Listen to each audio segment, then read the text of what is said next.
இப்போ சிம்ம ராசி சார். சிம்ம ராசினாலே எல்லாருக்குமே வந்துட்டு ஒரு இது இருந்துட்டே இருக்கும். ஒரு பவர்ஃபுல்லா இருப்பாங்க. அந்த மாரி நெறைய விஷயங்கள் இருக்கும்போது, அவங்களுக்கும் சில இப்போ வந்து நெறைய துன்பங்கள வந்து ஃபேஸ் பண்ணியிருக்காங்க. கொஞ்சம் கொஞ்சமா இப்ப நல்லது நடக்க ஆரம்பிச்சிருக்கு. அவங்களுக்கு இந்த புத்தாண்டு எப்படியாப்பட்டதா இருக்கும் சார்?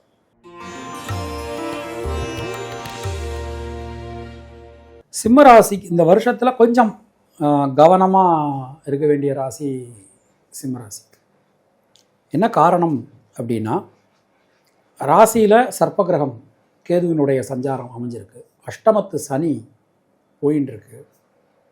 குருவும் 12ல் கொஞ்சம் காலம் மறையிறார். ஸோ எந்த ஒரு கிரகங்களுமே கொஞ்சம் அனுகூலம் இல்லாத மாதிரியான ஒரு தன்மைகள் இருக்கு. எந்த ஒரு சின்ன முடிவாக இருந்தாலும் சரி, பெரிய முடிவாக இருந்தாலும் சரி, கலந்த ஆலோசனை பண்ணாமல் அவங்க எந்த முடிவுமே எடுக்கக்கூடாது.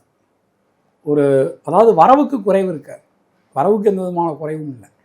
ஆனால் ஒரு நியூ இன்வெஸ்ட்மெண்ட் செய்யும் போதோ, இல்லை நியூ இன்வெஸ்டர்ஸை சேர்க்கும் போதோ, இல்லை ஒரு புதுசாக ஒரு விஷயம் ஆரம்பிக்கும் போதோ ஆலோசனை பண்ணாமல் இவங்க எந்த விஷயமும் செய்யக்கூடாது.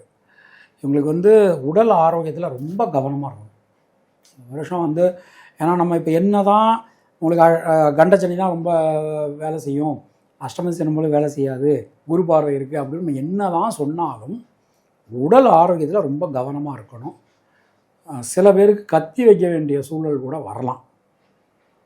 ஸோ அந்த அளவுக்கு உடல் ஆரோக்கியத்தில் ரொம்ப ரொம்ப கவனமாக இருக்கணும். நம்ம உடம்புக்கு எது ஆகாதோ அதை சாப்பிடக்கூடாது, செய்யக்கூடாது. அதே மாதிரி ரொம்ப ரிஸ்க் எடுக்கக்கூடாது. இப்போ உதாரணமாக வந்து நீண்ட நேரம் கண் விழிக்கிறது கண்டிப்பாக உடல் நலம் பாதிக்கப்படும்.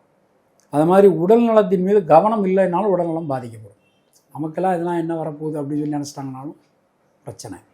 தொழில் உத்தியோகத்தில் கடுமையான பணிச்சுமை இருக்கும். ஒரே நேரத்தில் பலவிதமான வேலைகளை செய்ய வேண்டிய சூழல்கள் வரலாம். ஆஃபீஸ்லேருந்து கிளம்புவார், இந்த வேலையை செஞ்சு முடிச்சுட்டு போங்கன்னு சொல்லுவாங்க.